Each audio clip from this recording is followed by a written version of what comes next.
Welcome once again to Auto Mundial, the weekly home of all the latest motoring news and reviews. In this episode, we take a look into the past to celebrate 50 years of the Volkswagen Golf. We've also got a new challenger to the German stranglehold on performance luxury saloons. Plus, Audi showcases its latest all-electric SUV in the shape of the Q6 e-Tron. That is all coming up. First though, the news.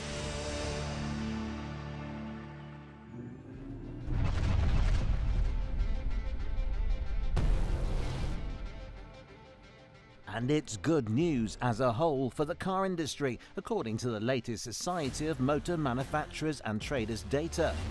According to research by the body into sales numbers reported for March of 2024, overall new car sales for the month were up by 10% on last year's efforts.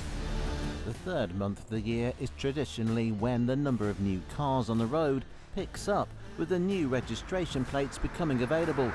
According to the data, there are already over 317,024 reg plates patrolling the UK road network. The rise in sales numbers for March of 2024 compared to the same time last year is mostly due to an increase in fleet sales. New private cars on the road are in fact down by 7% compared to last year's numbers. Unsurprisingly, it's still petrol and hybrid models that dominate the market, claiming a whopping 70% share of new car sales in March. In the US, it's even better news, with some manufacturers claiming up to 30% increase in sales from Q1 of 2023 to the same financial quarter this year.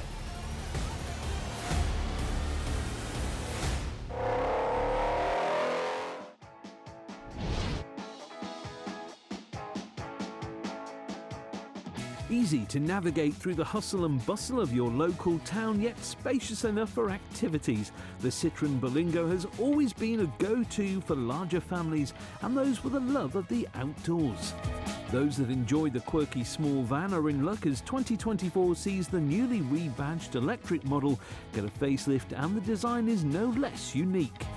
Whilst the less is more look became popular since the original C4 Cactus disappears on this new design, an unconventional light pattern retains the brand's eccentric approach to car styling. The rest of the car is more in line with other models on the market, but a pair of thin triangular tail lights do reflect the original Berlingo quite nicely. Thanks to its high roof and wheel positioning on all four corners of the chassis, the best way to describe the cabin size would be generous, as headroom and storage space will rarely be an issue here. Not only is it spacious with the option to install a third row of seats in the boot, but windows are also large, letting in lots of light. Plastics on the inside continue the car's simplicity, but it still features all the gizmos one would expect from a 2024 model. A 10-inch screen on the dash gets Apple CarPlay and Android Auto compatibility, and a similarly sized display sits behind the wheel for the driver. Parking sensors, lane assist, cruise control and aircon all come as standard, though simple touches such as electric rear windows form part of the option list. A combustion Berlingo is still available, but for short commuter trips and access to the longer wheelbase example, the electric e-Berlingo is the way to go. Thanks to a new 52 kilowatt-hour battery, it manages 213 miles on one charge and a modest 134 brake horsepower. As part of the Stellantis group, the Berlingo platform has spawned a great number of cousins in a variety of other brands. But perhaps its fiercest rival comes from outside the multinational group. The Renault Kangoo and Citroën Berlingo battle has been long fought in combustion form, but now the two French models go head-to-head as full EVs. Much like the Berlingo, electric versions of the Kangoo have been sold for about a decade in small numbers, but with this latest iteration, presented some 3 years ago, the offering appears far more attractive and realistic. Under the floor sits a 48 kilowatt-hour battery, providing some 200 miles of range and 120 bhp. Figures all in the same ballpark as the Stellantis product. Be it inside or out, the Kangoo's styling is far less extravagant than its French compatriot. Instead, the Renault gets a very recognisable interior layout with its simple 3-spoke steering wheel, clean dash design and unintrusive 8-inch screen, available in higher trim levels. Much like the Berlingo, Renault's all-electric Kangoo gets plenty of cabin space thanks to a high roof and large windows in the MPV specification, with a long wheelbase example also available. Outside, we would suggest that the lack of eccentric styling cues compared to the Berlingo does render the Kangoo somewhat ungainly. The sloping bonnet accentuates the roof height, giving the model a top-heavy look. Unfortunately, there is somewhat of a more major problem with the Renault in 2024. You can't buy it in MPV form, in the UK at least. As the French marque restricts right-hand drive models down to its core offerings, the Kangoo only makes its way across the channel as a panel van. The Citroën, on the other hand, is still very much alive and kicking, starting from £31,000 with EV power, and combustion models are available from £23,000.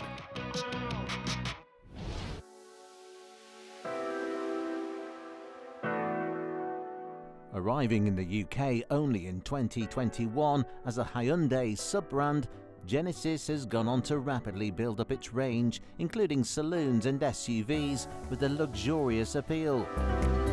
But even the most luxurious manufacturers need an entry point, and for Genesis, that would be this, the G70. With a starting price of under £40,000, the smallest saloon offering from the Americano-Korean brand sits well below other models in the range. But that doesn't mean it isn't still aiming for the stars of opulence.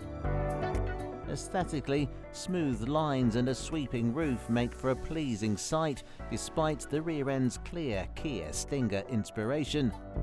In contrast, up front, a large grille design mixes well with the sleek headlights, making for a face worthy of even a Bentley. But it isn't all about the looks with this four-door barge. For the 2024 model year in America, Genesis has retired the standard 2-litre 4-pot. Instead, base model G70s will now get a beefier 300 brake horsepower coming from a turbocharged 2.5-litre unit, plenty for a bit of fun on twists and turns. Here in the UK, we are yet to get the fresh engine, sticking to the same lineup of a 2.2-litre diesel 4-cylinder, good for 197 brake horsepower, and the original 250 brake horsepower 2-litre petrol model available in the sport specification.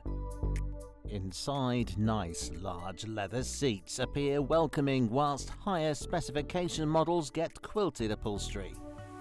It's clear that driving dynamics are a priority here, as a sporty seat position does restrict rear legroom, and the swooping roofline also has an impact on the rear headroom. For the new model, the interior gets a fresh air conditioning control screen, new USB charging ports and heated seats. For the most part, however, the cabin is far from the attraction on this sporty saloon.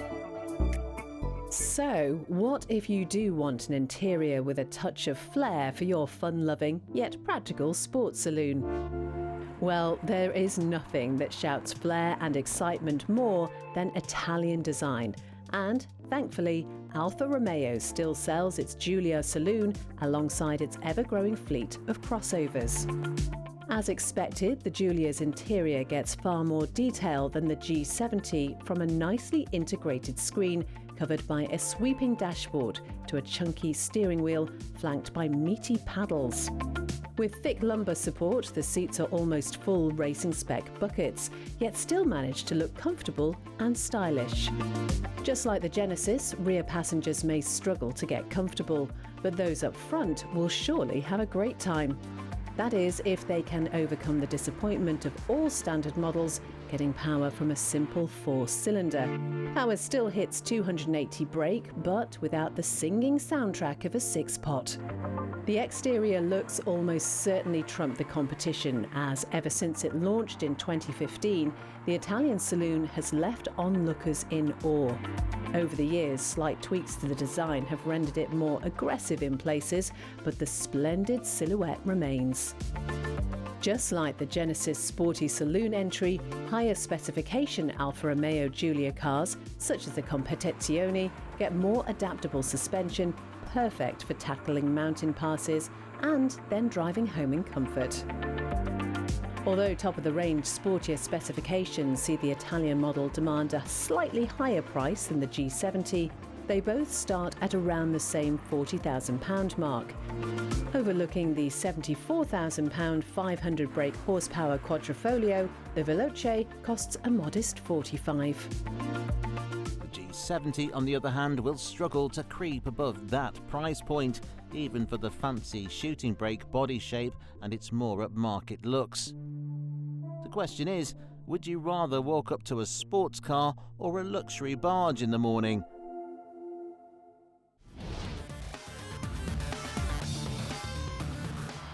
After the break, we pay tribute to a legendary model celebrating its 50th anniversary.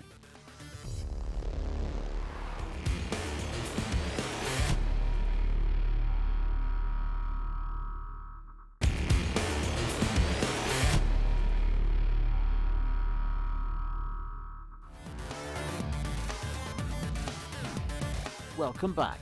Coming up, the Volkswagen Golf marks a fantastic milestone.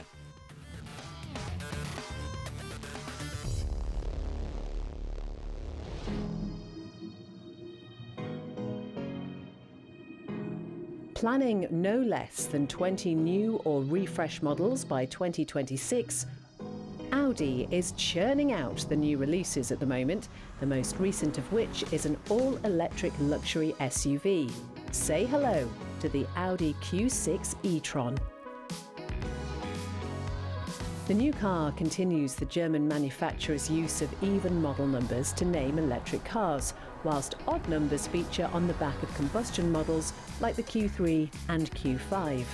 Quiet, smooth and comfortable, the larger SUV formula no doubt fits EV tech better than most, with its silent motors and abundant torque.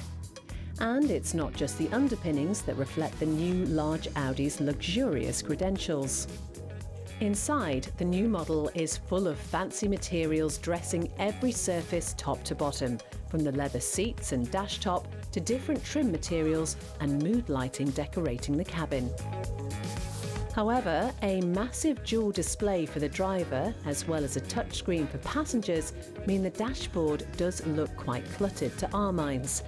That and the general lack of physical buttons on show worries us for general day-to-day use.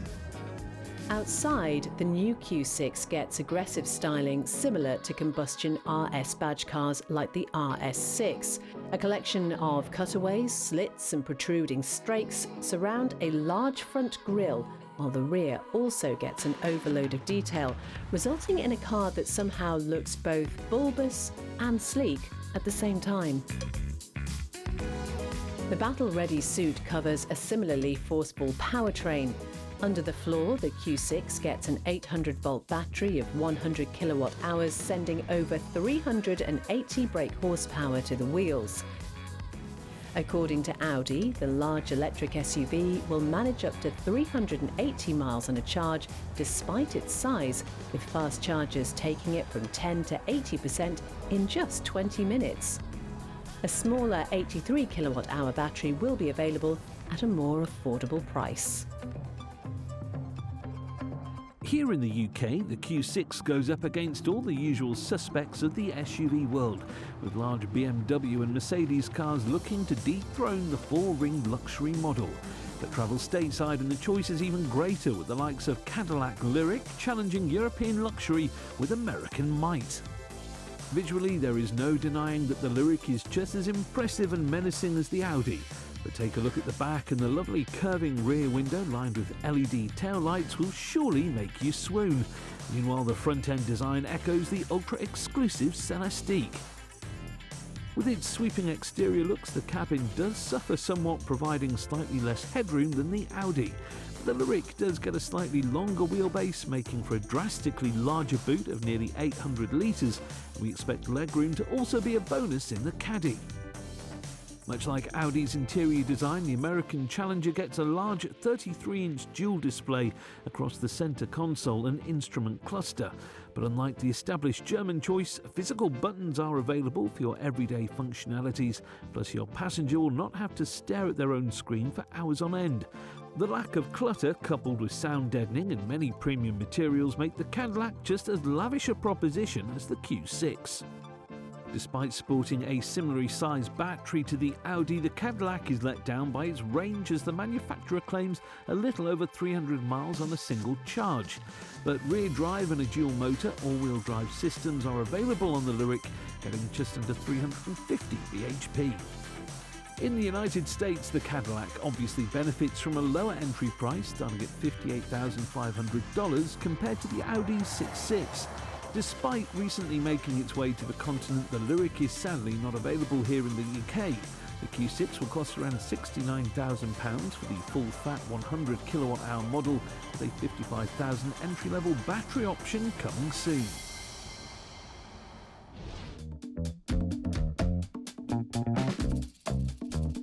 Today, Volkswagen forms one of the largest empires in the automotive industry, owning some of the most prominent car-making brands in the world. But even before its time as a giant, the German manufacturer was a very successful manufacturer, no doubt thanks to one car. In 2024, the VW Golf celebrates its 50th anniversary, having first graced auto show floors and dealership forecourts in 1974. Since then, the ever-popular hatchback has been through 8 generations, sold over 37 million examples worldwide, and only ended a 17-year streak as the most popular car in Europe last year. Such a popular car, with so many examples on the road, motoring enthusiasts around the world will have their own favourite Golf generation and many memories of these wonderful cars. But with such history spanning the last half-century, let's dive into what has been one of the longest-standing model names in the automotive industry. Sporting an exterior penned by e-Tron design, the boxy Mark I Golf launched in March of 1974 as a direct replacement to the equally long-lasting Beetle. But it wasn't until October of that same year that we got our hands on the model in Britain. Chunky plastic interior pieces and simple cloth seats, the Golf really was the new people's car. But when the sporty GTI model launched in 1976, kicking off its own unique history, the Golf now catered to the everyday commuter and petrol heads alike. Tech and safety bolstered the second iteration in 1983, pushing dimensions outwards, yet still retaining the original model's angular design. From its third generation, the Golf lost that original boxy shape and round headlights, instead getting contemporary styling for the 1992 model year. Following the change and throughout the 90s, the Volkswagen empire began to grow, and so the Golf became a platform for a plethora of other popular cars, notably the Mark IV. So without the Golf and its underpinnings, the likes of the Audi A3 and TT Seat Leon and Skoda Octavia would all look very different and no doubt be far less popular. This same generation has become extremely popular with enthusiasts for its numerous performance iterations, the VR6-powered R32 sitting among the greats. In 2004, the Golf 4 made way to its successor, bringing overall more rounded styling and plenty of modern tech, from fancy forced induction in the GTI variant, the arrival of the DSG transmission, and more sophisticated suspension setups. But the rapid addition of safety and performance tech did not go down well with consumers, especially in the subsequent Mark VI Golf in 2008. A bulky model, the car was replaced just as quickly as it arrived, as the 7th generation took over 100 kilograms off one of the few Golfs that may have missed the mark. Sporty editions like the GTI and new R variant were beloved by petrol heads, while fuel efficiency drastically improved. That is all well and good, but the model's enhanced styling also helped attract buyers back in the first place. That design became even more intense with the current Golf 8, with tight headlights and sleek grille up front and a similarly boisterous overall shape. Appealing to the masses by offering practicality with a touch of class, it's no surprise that the Golf is not only the best-selling Volkswagen model in the brand's history, but one of the most popular cars in the world. But with its progressive and dynamic enthusiast models, the Golf name is firmly instilled into the heart and soul of the automotive passion. Arguably, it was the GTI that kicked off the hot hatch craze that has had a stranglehold on the British car community for decades. If that alone doesn't make this one of the cars of the world, we don't know what does.